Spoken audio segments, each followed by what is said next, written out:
Leitura da Palavra de Deus, no livro de Números, capítulo 14, Números 14, vamos ver os versos 1 ao verso número 12. Números, capítulo 1, versículo 1 ao 12.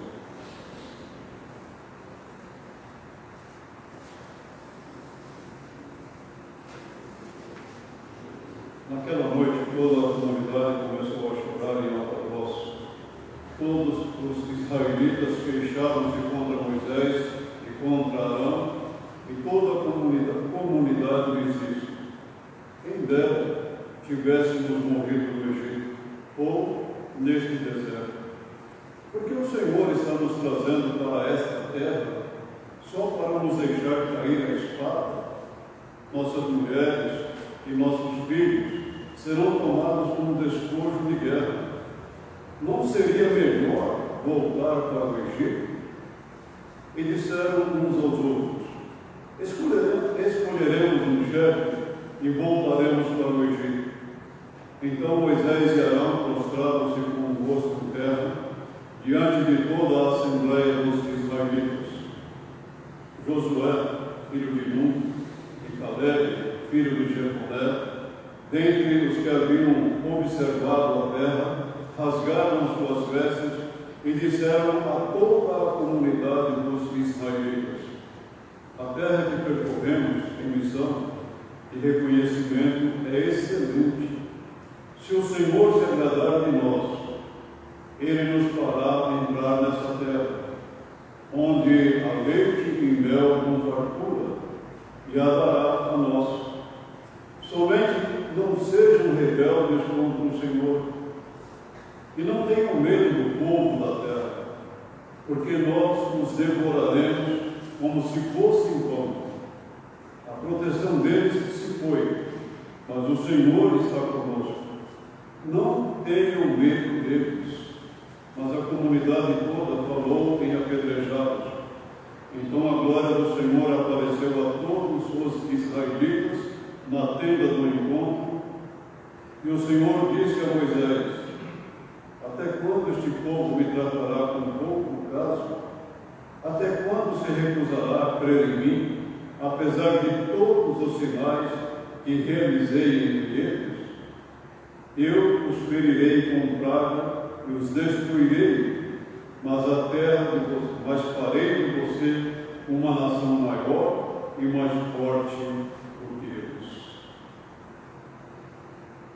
Esse episódio que eu vi retrata muito de perto a experiência da nação de Israel durante toda a sua peregrinação. E é interessante que quando nós lemos a história bíblica, especialmente o que Deus fez com a nação de Israel, que através da nação de Israel, nós podemos chegar a uma conclusão triste. Como nós somos teimosos, como nós somos desobedientes a Deus, à sua palavra. O trecho que nós lemos em conjunto em Josué retrata uma experiência bem depois dessa peregrinação. Bem depois dele. O povo já havia retornado ali, naquele ponto que chegou bem próximo da terra da promessa, e peregrinou durante mais 38 anos. Agora o povo já estava dentro da terra prometida, conquistando as terras que Deus havia prometido, mas o povo caiu em pecado. Transgrediu uma ordem do Senhor, por causa de um pecado que uma pessoa cometeu. Mas esse pecado levou a nação toda a sofrer uma derrota terrível. Por isso Josué disse ao povo: vá, santifique o povo. Diga-lhes: santifiquem-se para amanhã, pois assim diz o Senhor, o Deus de Israel: há coisas consagradas à destruição no meio de vocês, ó Israel. Vocês não conseguirão resistir aos seus inimigos enquanto não Cã havia tirado um despojo, pego um despojo para si, coisas insignificantes. Mas Deus disse: não pegue nada, pois o povo sofreu uma derrota terrível. O trecho que eu li aos irmãos, que relata a caminhada desde Sinai até Cades Barneia, é conhecida como a tragédia da descrença, da incredulidade. Será que hoje é diferente também para nós? Será que nós cremos realmente nas promessas de Deus? Será que nós descansamos verdadeiramente em Deus, que Ele cumprirá todas as promessas que Ele fez na sua palavra? Muito interessante nós olharmos para a situação do povo naquele momento. E pense um pouco aquela geração caminhando, deixou o Monte Sinai e agora caminha para a terra prometida. Talvez cerca de 2 anos levou essa peregrinação, mas o povo agora estava quase dentro da terra da promessa. Apenas o Rio Jordão separava a terra do povo. Então o povo, Moisés, manda espias, 12 espias.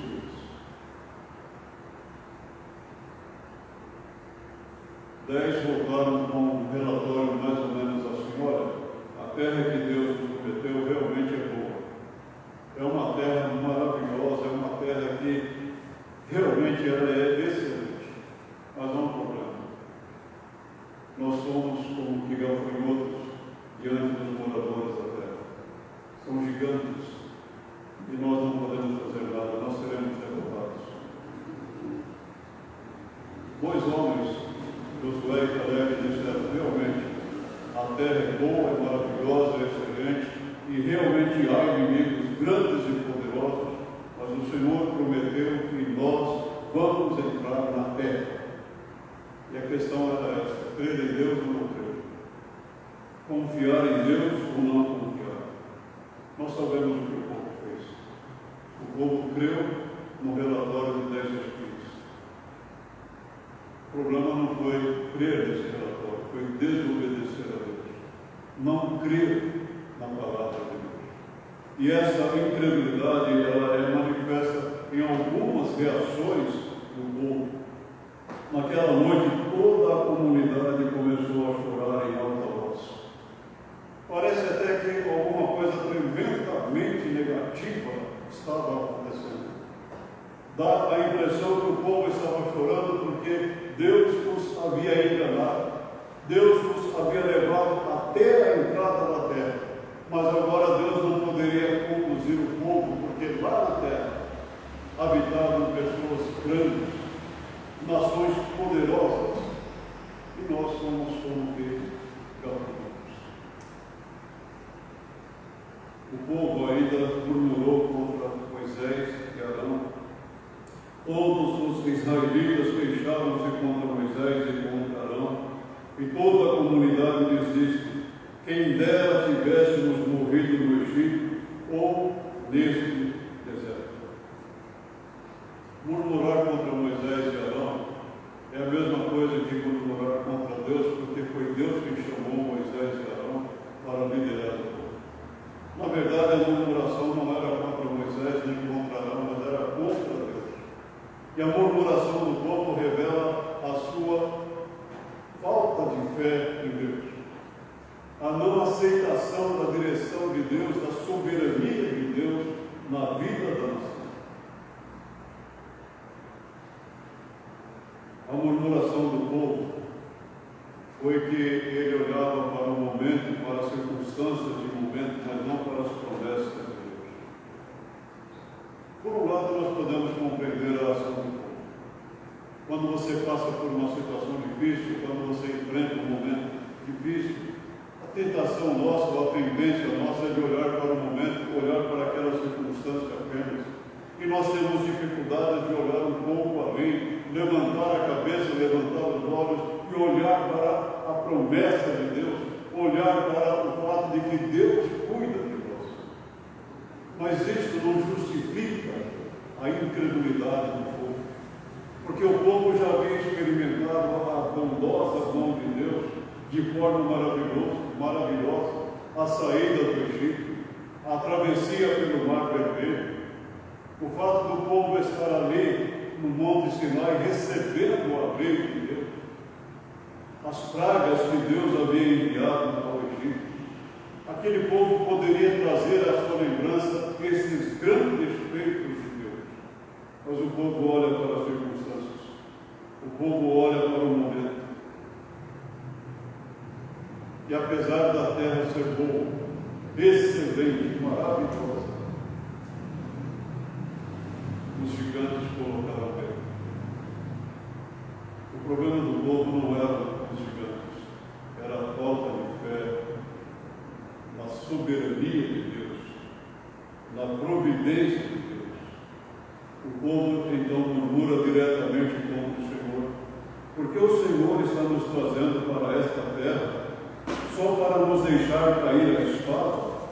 Nossas mulheres e nossos filhos serão tomados como despojo de guerra. Não seria melhor voltar para o Egito? E disseram uns aos outros: escolheremos um chefe e voltaremos para o Egito. O povo aqui faz algumas coisas erradas. Primeira coisa é que o povo questiona a direção de Deus, a providência de Deus, o cuidado de Deus. Quando o povo levanta a Deus e pergunta: será que não seria melhor para nós voltarmos para o Egito? É muito melhor viver na escravidão, é muito melhor viver momentos de penúria, mas pelo menos nós estamos num lugar, do que confiar em Deus, do que descansar em Deus. Embora o livro os livros da lei não mencionem, mas de fato o povo escolheu um líder para o lugar de Moisés. Neemias diz assim: eles se recusaram a ouvir e esqueceram-se dos milagres que realizasse entre eles.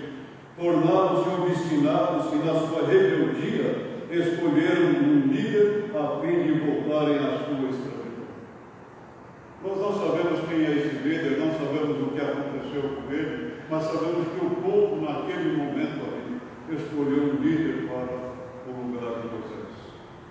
A rebeldia e a insatisfação do povo manifestam a incredulidade na soberania de Deus e no cuidado de Deus. A incredulidade, ela nos leva a perguntar de forma errada: por que o Senhor permite que nós passemos por isso ou por aquilo? E na verdade a pergunta que deveria ser feita é esta: para que o Senhor nos trouxe aqui? Quando nós falamos por quê, dá a impressão que nós queremos tirar satisfação com Deus. Nós estamos exigindo uma resposta de Deus, mas uma resposta que nos satisfaça. Quando nós perguntamos para quem nós estamos pedindo, o Senhor tem um propósito para nós e nós sabemos que esse propósito é bom para nós. Então nós queremos compreender qual é o teu propósito para alegremente nos submetermos à tua vontade. O povo, ele age de uma forma obstinada contra Deus, rebeldia contra Deus. É interessante as palavras de Neemias, porque Neemias diz assim: se recusaram a te ouvir, esqueceram-se dos teus milagres, tornaram-se obedientes, tornaram-se obstinados, na sua rebeldia escolheram um líder. Esses verbos aqui são interessantes: recusar, esquecer, tomar, escolher, revelam apenas o coração do povo, a obstinação do povo, a teimosia do povo em relação aos propósitos de Deus e em relação à vontade de Deus. Mas nós temos um povo, mas também nós temos a atitude de homens de Deus. 4 homens fizeram diferença neste momento. E não apenas neste momento, mas durante toda a peregrinação. Por exemplo, Moisés e Arão, nós vemos assim: então Moisés e Arão prostraram-se o rosto em terra diante de toda a assembleia dos israelitas. Prostrar-se com o rosto em terra no Antigo Testamento poderia denotar o seguinte: expressava uma submissão completa, uma adoração verdadeira ao Senhor Deus, reconhecendo a soberania de Deus, reconhecendo que Deus cuida do seu povo.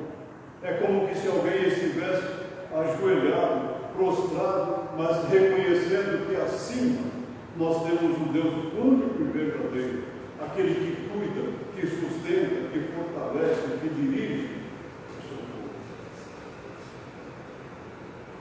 Mas também pode demonstrar o juízo de Deus.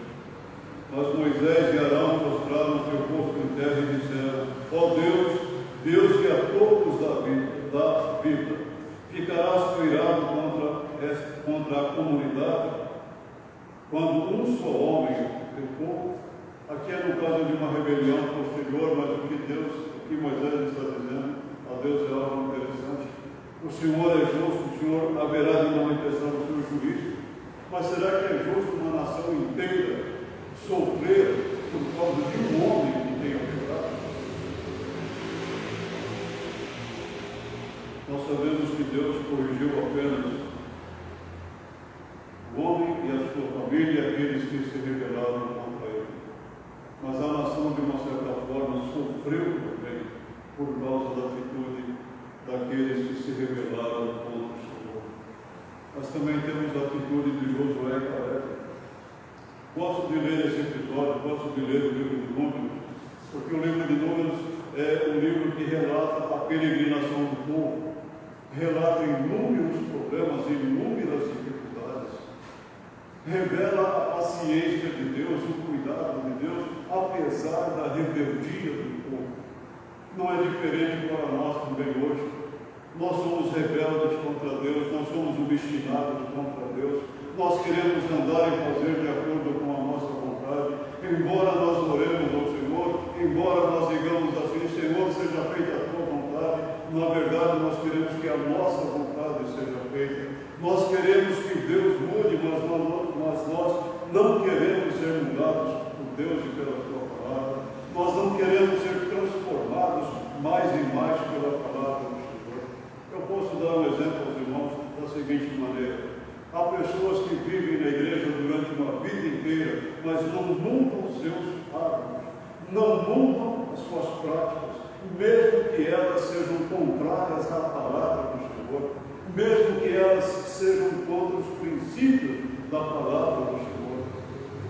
Quando Paulo escreve aos Efésios, ele diz: aquele que furtava não furte mais, aquele que mente deixe de mentir, aquele que ira, pare de irar. O que Paulo está dizendo é que a mudança em nossa vida é radical. A mudança em nossa vida, ela deve ser verdadeira. Nós devemos abandonar o pecado, lutar contra o pecado. Mas a nação de Israel não fez isso no passado. Nós, como igreja, não fazemos isso também. Por isso é que nós precisamos considerar muito a postura de Josué e Caleb. Josué, filho de Nun, e Caleb, filho de Jefoné, dentre os que haviam observado a terra, rasgaram suas vestes e disseram a toda a comunidade dos israelitas: a terra que percorremos em missão de reconhecimento é excelente. É o mesmo relatório dos 10 espias. Mas a diferença é que Josué e Caleb estavam dizendo: que Deus prometeu e Deus nos dará a terra.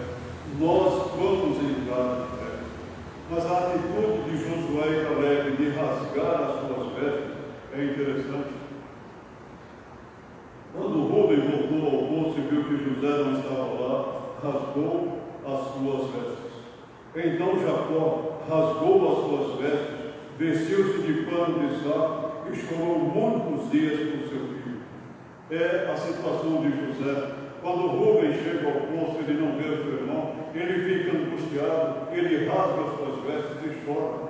Quando Jacó recebe a notícia falsa de que seu filho estava morto, ele tem a mesma atitude, ele rasga as suas vestes. É uma expressão de angústia, é uma expressão realmente de uma dor intensa, uma dor profunda pela perda de alguém. Josué e Caleb rasgaram suas vestes, estavam dizendo ao povo: vocês estão sendo rebeldes contra o Senhor. Vocês estão sendo desobedientes à palavra do Senhor. Vocês não estão crendo na promessa de Deus de que Ele nos dará a terra da promessa. Josué e Caleb dizem ao povo: somente não sejam rebeldes contra o Senhor e não tenham medo do povo da terra, porque nós os devoraremos como se fossem pão. A proteção deles se foi, mas o Senhor está conosco. Não tenham medo deles. Estas palavras de Josué nos desafiam a refletir. E ele faz aqui uma colocação simplesmente maravilhosa: o Senhor está conosco. É uma promessa de Deus. É uma promessa que Deus fez à sua igreja, fez ao seu povo em toda a história da igreja, desde o Antigo Testamento até quando o Senhor vier para buscar a sua igreja. Essa é uma promessa que Deus nos faz, que é maravilhosa. O Senhor está conosco, o Senhor está com você, o Senhor não abandona, não desampara você. Quando Jacó foge do seu irmão Esaú, Deus lhe aparece em sonho e diz: eu serei contigo, e eu farei você retornar a esta terra. 21 anos depois, Jacó retorna à terra. Um homem fiel a Deus, um homem obediente a Deus, um homem temente a Deus, um homem transformado pela graça de Deus. Esta promessa de Deus, o Senhor está conosco, ela deve acalentar o nosso coração. Ela deve reanimar-nos a cada momento em nossa vida. Quando nós passarmos por algum momento de angústia, de tensão, nós nunca podemos nos esquecer, mas o Senhor é o nosso conforto. O Senhor está comigo. O Senhor me abençoa, me protege, o Senhor me sustenta. A graça de Deus ela é simplesmente maravilhosa. E é firmado nessa promessa de Deus: eu estou com vocês, que Deus diz ao povo: não tenham medo deles. Não tenham medo deles. Josué e Caleb reconhecem: os inimigos são grandes, são poderosos. Certamente nós perderíamos a guerra, mas não somos nós quem vamos guerrear, é Deus quem fará a nossa guerra. Quando nós lemos a história da queda de Jericó, é interessante. Deus disse a Josué e ao povo: deem volta ao redor da cidade no muro. Durante 7 dias fizeram isso. Os primeiros dias, uma volta por dia, no último dia, 7 voltas. E os muros da cidade, o muro da cidade caiu e a cidade foi conquistada. Mas há uma coisa interessante. Quando Josué ele manda os espias e eles são recebidos por uma mulher, a mulher disse: nós ouvimos falar do que Deus fez com o povo lá do Egito. E nós estamos com medo de Deus. Aquele povo tinha medo de Deus por aquilo que Deus havia feito, era medo de medo. Nós não podemos ter medo de Deus, temos que ter temor a Deus. O Senhor está com você. O Senhor não desampara você. O Senhor não se esquece de você. Por isso, não tenham medo deles. Mas não foi isso que o povo fez. O povo quis matar Moisés, Arão, Josué, Caleb, porque eram homens que demonstraram temor a Deus. Quando você passar por angústias, quando você passar por aflições, não ignore, elas existem, elas são reais. Mas lembre-se, Deus está com você. Deus fez uma promessa a você. O Senhor Jesus, quando está para ser recebido aos céus, ele diz: eis que estarei com vocês todos os dias até a consumação dos séculos. É uma promessa. Aproprie-se dessa promessa. Ela foi feita para mim, foi feita para você, foi feita para o povo de Deus. Não é pecado passarmos por angústias, mas é pecado permanecermos na angústia. porque nós temos em nosso Deus aquele que nos fortalece, aquele que nos sustenta e aquele que nos guarda de todos os inimigos. O povo rebela-se contra Deus e não crê na soberania de Deus. Moisés, Arão, Josué e Caleb falam ao contrário. Deus é Deus. Mas e a ação de Deus? Uma das coisas que nós precisamos temer é do juízo de Deus. Deus perguntou a Moisés: até quando este povo me tratará como bom por caso? Até quando se recusará a crer em mim, apesar de todos os sinais que realizei entre eles? Quando um servo de Deus pergunta: até quando, Senhor? Nós entendemos bem pelo lado humano, nós sabemos o que é isso. Quando Davi, no Salmo 13, ele pergunta ao Senhor por 4 vezes: até quando, Senhor, esconderás de mim o teu rosto para sempre? Nós entendemos porque somos humanos, realmente, compreendemos isso. Mas agora veja que não é Moisés perguntando, é Deus perguntando a Moisés: até quando eu vou suportar este povo? Até quando este povo me desprezará, apesar de tudo que eu tenho feito por este povo? É uma pergunta que deveremos refletir com muita profundidade, porque Deus deu evidências, a palavra sinais aqui, ela pode significar milagres, apesar de todos os milagres que eu fiz para esta geração. Por que essa geração me despreza? Me ignora, é rebelde contra mim? Essa pergunta de Deus revela, por exemplo, a paciência de Deus, o amor e a justiça de Deus.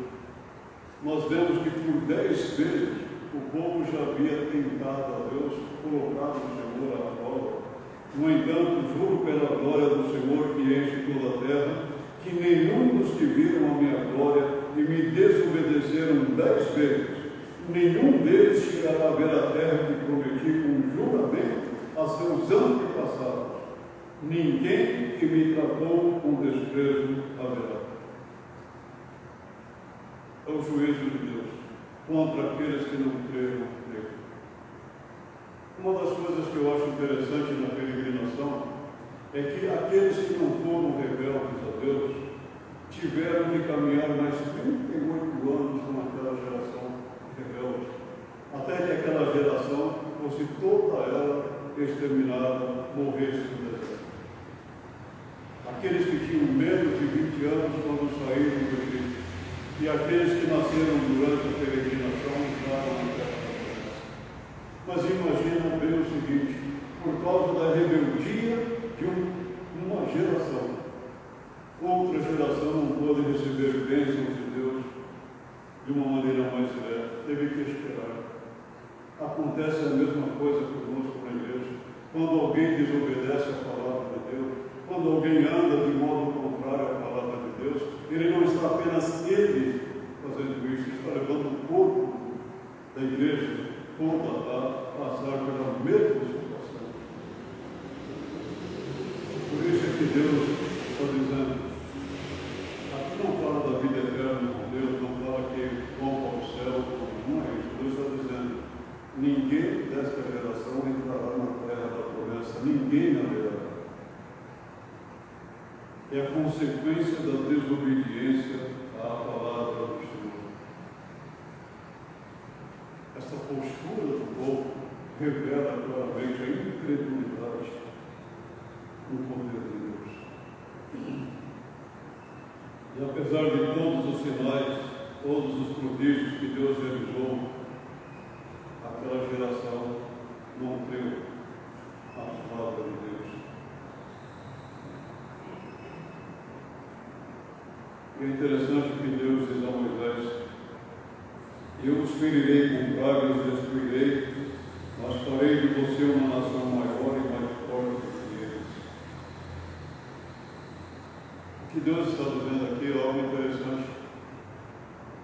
Porque se ele começa uma nova geração com Moisés, a promessa de Abraão, ele ia para o céu. E Deus seria infiel. E aí nós teríamos motivo para não crer na fidelidade de Deus. O que Deus está dizendo a Moisés é algo desafiador para nós. Aqueles que são fiéis a mim, eu os abençoarei, eu os fortalecerei. Deus não pode anular uma promessa feita a um servo dele. Não importa o tempo que a promessa foi feita, mas Deus cumpre essa promessa. Até quando? Reflete a paciência de Deus contra a incredulidade. Mas Deus não está dizendo que Ele aceita a incredulidade. Ele aplica o seu juízo. Ele aplica a sua justiça.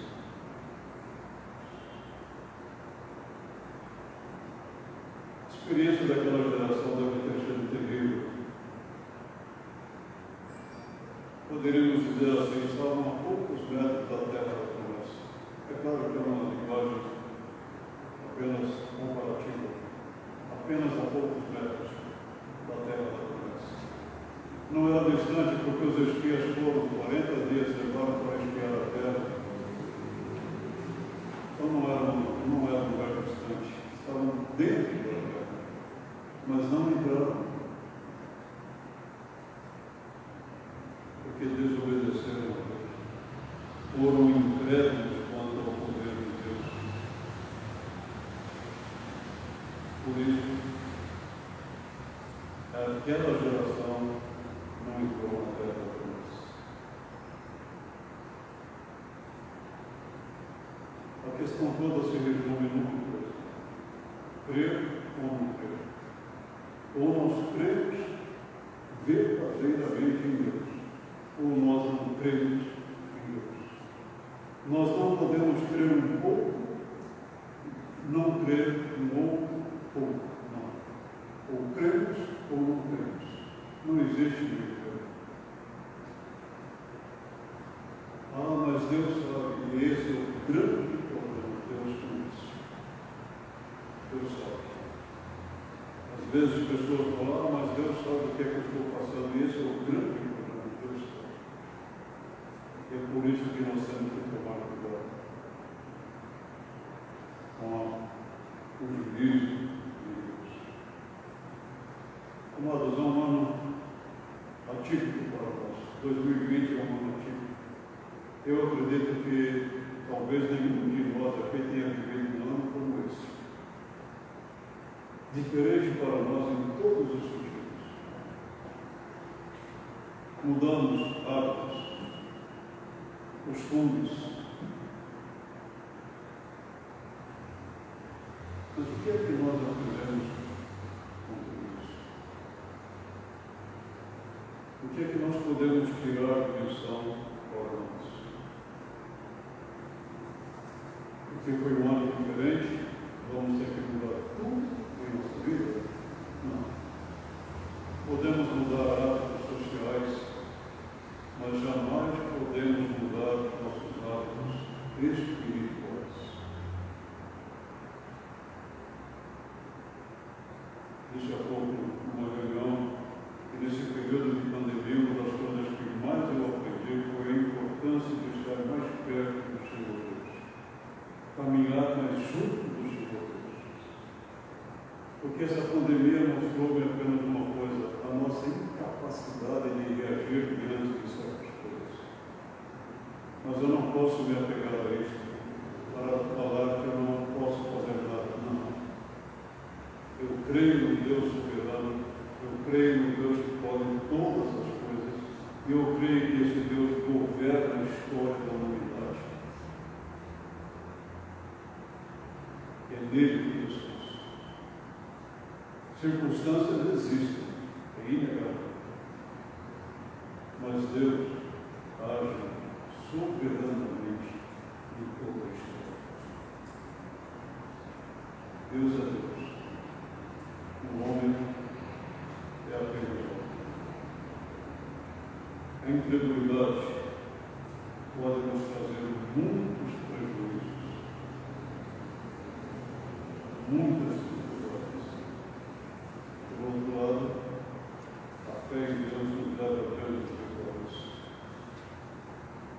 vitórias maravilhosas, vitórias extraordinárias. Que a tragédia de Cláudio Barbeiro nos sirva de lição para aprendermos a confiar em Deus, a descansar em Deus, mesmo que as circunstâncias sejam as mais difíceis. Que o Senhor Deus nos dê forças, porque Ele é o nosso Deus. Lembre-se da promessa dele.